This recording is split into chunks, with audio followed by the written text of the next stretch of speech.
La Commission européenne du voyage organise cette semaine le lancement de l'année du tourisme EU Chine 2018. Les touristes chinois ont l'an dernier dépensé près de 230 milliards de dollars à l'étranger, soit plus que les recettes pétrolières de l'Arabie saoudite. Pas étonnant donc que les dirigeants européens leur déroulent le tapis rouge.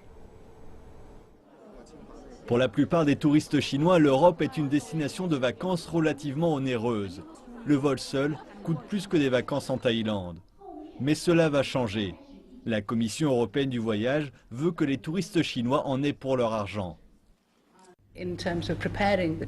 En matière de préparation de l'année du tourisme Chine-UE 2018, nous devons être sûrs que les entreprises chinoises et européennes créent les offres que les visiteurs chinois veulent.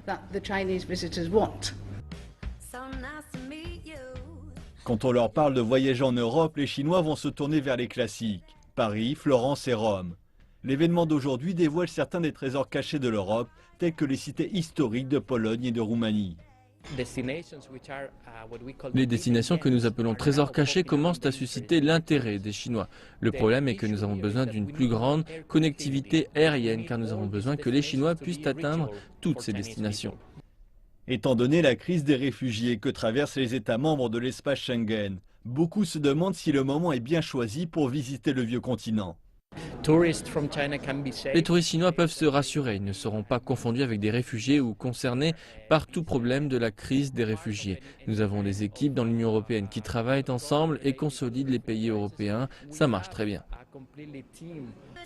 Les pays européens souhaitent la venue des touristes chinois, mais ils ne sont pas les seuls. Les villes qui comprennent et s'adaptent aux besoins des voyageurs chinois sont les mieux placées pour toucher le gros lot.